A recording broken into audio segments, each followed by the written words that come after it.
Patuloy naman ang isinasagawang hakbang ng pamunuan ng Quiapo Church, gatuwang ang lokal na pamahalaan at mga otoridad sa nalalapit na traslasyon ngayong taon. Kumuha tayo ng update tungkol dyan sa sentro ng balita ni Rod Lagusad live. Aljo, handa na ang pamunuan ng Quiapo Church katuwang ang mga otoridad para sa isasagawang taunang traslasyon sa susunod na linggo. Pareho pa rin ng ruta na dadaanan ng traslasyon ngayong taon tulad na lang noong 2020 o bago ang COVID-19 pandemic. Ayon sa Quiapo Church, bawal tayo sa mga tulay na bahagi ng ruta. Kasama na rin dito ang Quezon Bridge hanggat hindi pa dumadaan ang andas. Bubuksan lang din ang mga kalsada matapos makadaan dito ang traslasyon at malinisan na. Paalala ng simbahan sa mga lalahok sa kapistahan, panatiliing banal, ligtas at maayos ang pagdiriwang ng pista ng Jesus Nazareno. Sa bahagi naman ni Manila Mayor Hani Lacuna, na iwasan na ang humalik sa isasagawang pahalig dyan sa may bahagi ng Quirino Grandstand at ugaliin ang pagsasanitize. Inaasahan naman ng alkalde na hindi bababa sa 6 na milyon ang posibleng bilang ng mga makikilahok sa traslasyon. Ito'y kahit isa ng national feast ang pista ng Jesus Nazareno. Sa bahagi naman ng Manila Police District, wala naman silang namomonitor na banta para sa aktibidad. Aabot sa 14,000 ang bilang ng mga security personnel na nakadeploy para dito.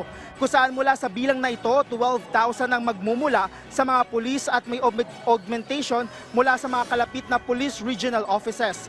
Kasama sa ipinagbabawal sa traslasyon ay ang pagdadala ng mga medium hanggang life-size na mga replika ng Jesus Nazareno, firearms at iba pang deadly weapons, selfie sticks at maging malalaking bag. Abang kasama naman sa mga pinapayagan na dalhin ay ang pagdadala ng maliliit na flashlight at maliliit na kamera. Una nang nagsimula ang mga aktibidad sa pagsisimula ng Novena tuwing 12:15 ng tanghali. Nagkaroon din ng Midnight Thanksgiving Procession noong December 31.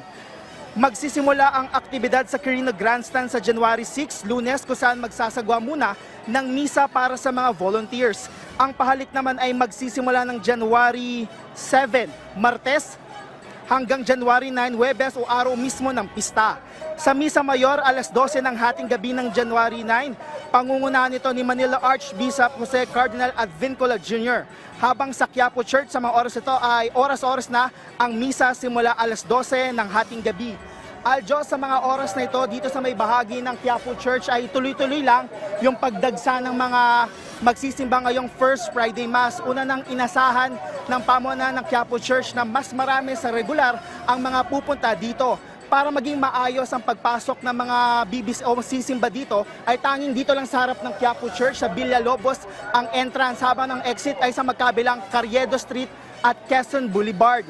Dagdag naman ng Manila Police District ay magpapatupad sila ng gun ban mula January 8 na magtatagal hanggang January 11, habang magsisimula ang road closure alas 9 ng gabi ng January 8, habang dagdag pa ni Mayor Hani Lacuna na magpapatupad ng liquor ban mula January 8 hanggang January 10 dito sa bisinidad ng Quiapo Church.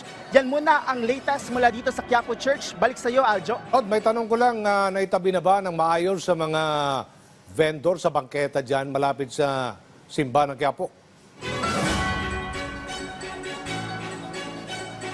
Aljo, sa mga oras na ito ay nandito pa, nananatili pa yung mga vendors na makikita natin dito sa paligid ng Quiapo Church. Pero tauna naman na isinasagawa bago pa yung mga January 9 o January 8 ay unti-unti nang nagsisialisan. So aasahan natin o aabangan natin na magsialisan na sila dahil alam naman ng mga vendors dito na kapag ganitong panahon ay meron lang silang designated na pwesto. Lalo't itong bahagi ng Quiapo Church, itong mga adjacent na kalsada ay dinadaanan ng traslasyon.